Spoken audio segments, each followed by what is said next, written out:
नमस्कार। यूएनओ का अध्ययन करने की श्रृंखला में हम यूएनओ के अंगों का अध्ययन कर रहे हैं। आज हम यूएनओ के दूसरे महत्वपूर्ण अंग सुरक्षा परिषद के बारे में जानकारी प्राप्त करते हैं। जैसा कि हमने कल एक श्रृंखला में देखा था कि यूएनओ की व्यवस्थापिका के रूप में विश्व मंच के रूप में महासभा या साधारण सभा यूएनओ की एक महत्वपूर्ण इकाई के तरह से कार्यरत है। उसी प्रकार एग्जीक्यूटिव इकाई के रूप में एक कार्यकारी और प्रशासनिक इकाई के रूप में संयुक्त राष्ट्र संघ का एक बहुत महत्वपूर्ण अंग है जो एक निर्णायक स्थिति में रहता है, वो है सुरक्षा परिषद। सुरक्षा परिषद के 5 स्थायी सदस्य हैं। ये देश हैं अमेरिका, सोवियत संघ, चीन, ब्रिटेन और फ्रांस। ये 5 स्थायी सदस्य हैं और 10 अस्थायी सदस्य हैं। परिषद के निर्णयों में परिषद द्वारा जो भी कार्यवाही की जाती है, निर्णय लिया जाता है, उस निर्णय प्रक्रिया में जो आवश्यक मत संख्या है वो 9 रखी गई है। कोई भी सदस्य अवधि समाप्ति के बाद तुरंत पुनः चुनाव में भाग नहीं लेता, तो इससे अधिक विभिन्न देशों को अलग अलग प्रकार से अवसर मिलता है इस सुरक्षा परिषद की सदस्यता ग्रहण करने का। लेकिन ये 5 स्थायी सदस्य जो हैं ये बिल्कुल स्थायी रूप में सुरक्षा परिषद की सदस्यता से जुड़े रहते हैं और यूएनओ के लिए एक महत्वपूर्ण निर्णायक दर्जा रखते हैं।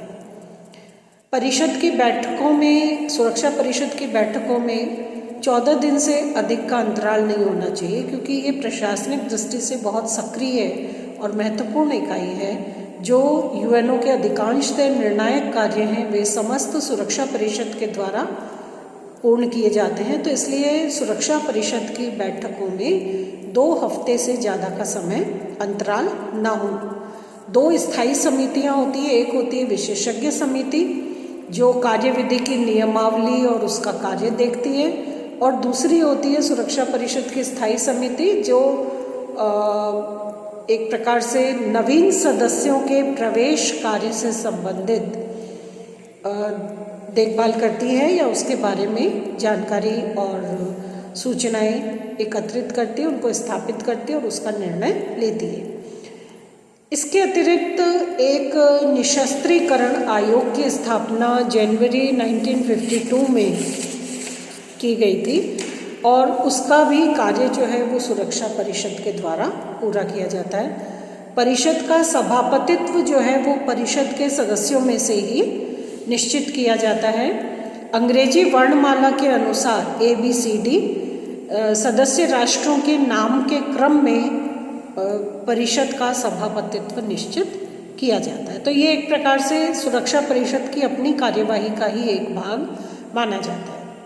सुरक्षा परिषद के जो मुख्य कार्य और शक्तियां हैं उनका अगर हम अध्ययन करें तो अंतर्राष्ट्रीय शांति और सुरक्षा बनाए रखने का जो मूल दायित्व है वो सुरक्षा परिषद का है, क्योंकि सुरक्षा परिषद यूएनओ के बिहाफ पर, यूएनओ के लिए समस्त प्रकार के जो योजनाएं हैं, प्लानिंग है, कार्य प्रारूप हैं, उन सब को स्वीकृत करने का, उन सब के बारे में निर्णायक रुख लेने का अधिकार जो है वो सुरक्षा परिषद के पास होता है। इसलिए सुरक्षा परिषद अंतर्राष्ट्रीय शांति और सुरक्षा को कायम करने का एक बहुत महत्वपूर्ण और निर्णायक कार्य करती है। अंतर्राष्ट्रीय स्तर पर विभिन्न देशों के बीच में किसी भी प्रकार का यदि विवाद उत्पन्न होता है तो उस विवाद का प्रारंभिक समाधान शांतिपूर्ण समाधान की प्रक्रिया और साधनों के आधार पर हो, ये सुनिश्चित करना भी सुरक्षा परिषद की जिम्मेदारी होती है।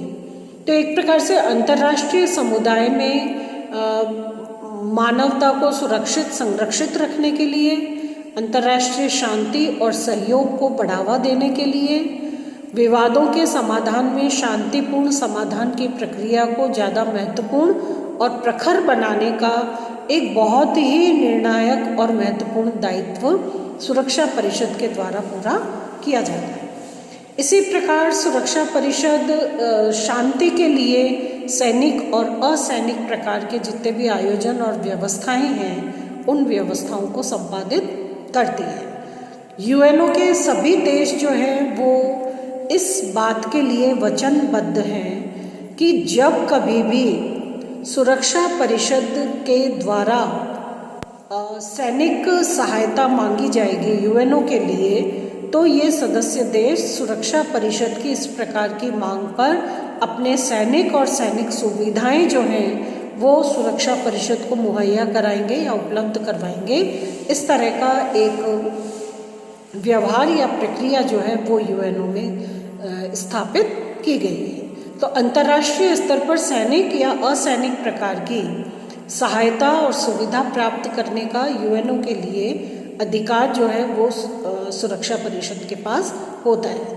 इसी प्रकार सैनिक स्टाफ समिति ये यूएनओ की सहायता के लिए जो सेनाएं दी जाती हैं यूएनओ के द्वारा किसी कार्यवाही का संचालन करने के लिए जो सैनिक सहायता मांगी जाती है, तो उस सैनिक सहायता में जो सैनिक स्टाफ समिति है उसके नेतृत्व में या सैनिक स्टाफ समिति के निर्देशन में ये सेनाएं कार्य करती हैं और इस समिति के अधीन रहती हैं। ये जो सैनिक स्टाफ समिति है ये सुरक्षा परिषद के निर्देशन में और सुरक्षा परिषद के द्वारा निर्धारित कार्यों को संपन्न करती है। इसी प्रकार जो यूएनओ के द्वारा जो निर्णय लिए जाते हैं, जो कार्यवाही की जाती है, उसके प्रति वचनबद्धता एक प्रकार से सुरक्षा परिषद की निश्चित की जाती है। सुरक्षा परिषद से परामर्श लिया जाता है शांति व्यवस्था की स्थापना या उसकी क्रियान्विति के लिए, चाहे सदस्य राज्य यूएनओ का सदस्य है या नहीं, लेकिन अंतर्राष्ट्रीय स्तर पर शांति व्यवस्था की स्थापना के लिए सुरक्षा परिषद से परामर्श के उपरांत यूएनओ जो है वो अपनी कार्यवाही का संचालन करता है। इसी प्रकार प्रादेशिक संगठन और अभिकरण जो है इनसे संबंधित कार्य जो है वो भी सुरक्षा परिषद के द्वारा संभाला जाता है। क्षेत्रीय आधार पर अंतर्राष्ट्रीयता को मजबूत बनाने की जिम्मेदारी भी सुरक्षा परिषद की है। इसी प्रकार सामरिक महत्व के जो क्षेत्र हैं इनके संरक्षण की शर्तें सामरिक दृष्टि से अंतर्राष्ट्रीय स्तर पर जितने भी महत्वपूर्ण केंद्र हैं उनके संरक्षण की शर्तें जो हैं वो सुरक्षा परिषद तय करती है।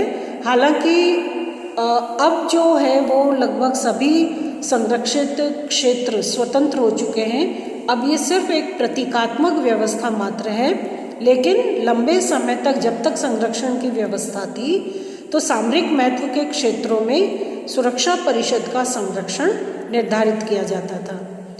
एक महत्वपूर्ण अधिकार जिसके माध्यम से सुरक्षा परिषद यूएनओ का अति विशिष्ट और क्रियाशील निर्णायक अंग कहलाता है वो है यूएनओ का के स्थायी सदस्यों द्वारा, सुरक्षा परिषद के स्थायी सदस्यों द्वारा वीटो पावर या निषेधाधिकार का प्रयोग।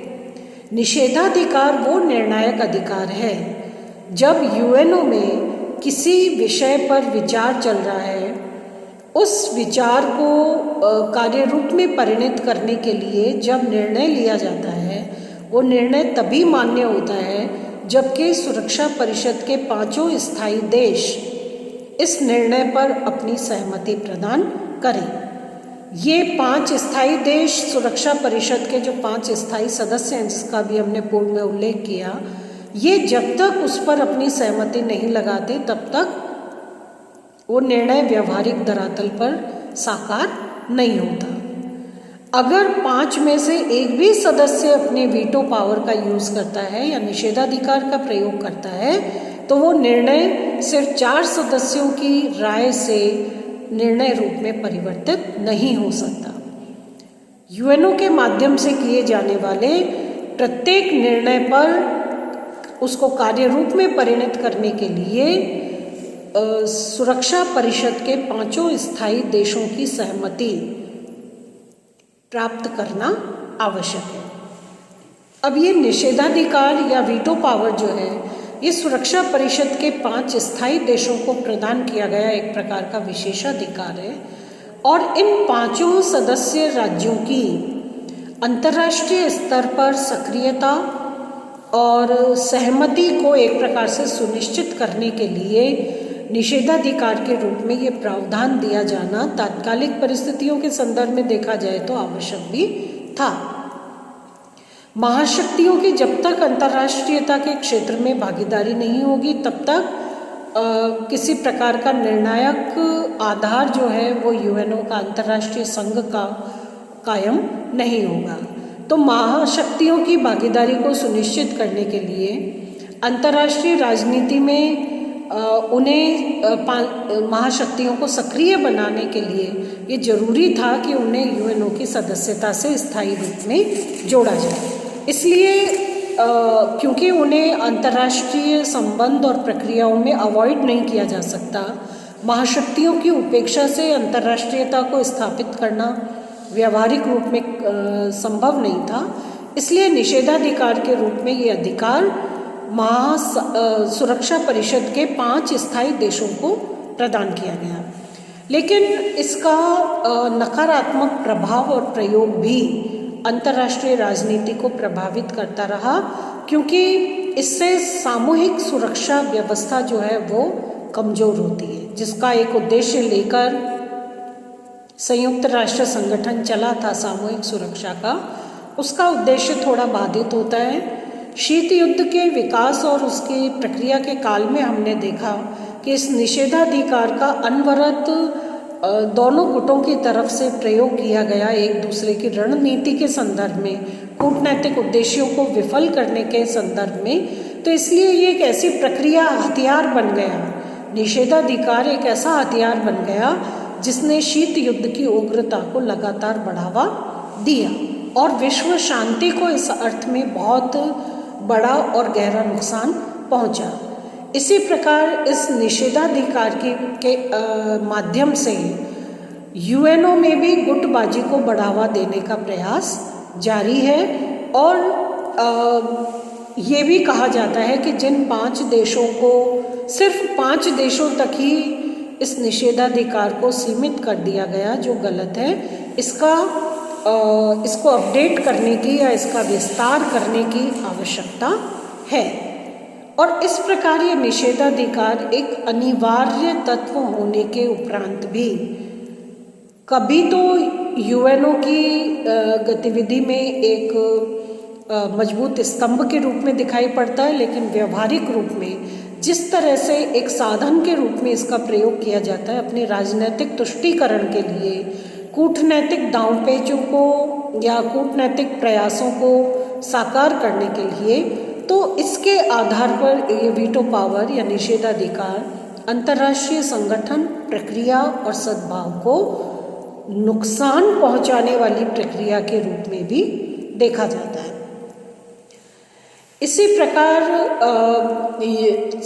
सुरक्षा परिषद जो है वो यूएनओ की सदस्य संख्या में वृद्धि का जो प्रश्न है उसका निश्चय करती है। नए सदस्यों को यूएनओ की सदस्यता तभी प्राप्त होती है जबकि सुरक्षा परिषद के इन 5 स्थायी देशों को भी उसकी सहमति प्राप्त हो जाती है। यूएनओ कभी मानवीय पक्षों को नज़रअंदाज न करे, उसके लिए ये जरूरी है कि सुरक्षा परिषद एक प्रकार से निषेधाधिकार के जो दुरुपयोग की या राजनीतिक मंशा से उसके प्रयोग की जो नीति है उसको जब तक उस पर विचार नहीं करेगी सुरक्षा परिषद के ये 5 स्थायी देश, जब तक अंतर्राष्ट्रीयता के तत्व को अंतर्राष्ट्रीय राजनीति का मूल केंद्र स्थापित नहीं कर पाएंगे, तब तक यूएनओ जो है वो व्यवहारिक रूप में अनेक चुनौतियों से या अनेक प्रश्नों से जूझता रहेगा। तो महाशक्तियाँ सुरक्षा परिषद को प्रभावहीन बना देती हैं इस अर्थ में, और यूएनओ कभी मानवीय आधार पर कार्य करना भी चाहता है तो बाकी सिर्फ एक देश, एक महाशक्ति वीटो का प्रयोग करके और उस रीति नीति को परास्त कर सकती है। तो एक बहुत बड़ा ये नकारात्मक कारक भी है जिसके बारे में यूएनओ में जो सुधार के लिए तत्व या सुझाव देखे जाते हैं उनमें एक सबसे बड़ा आधार जो है वो इसी का कायम किया गया है।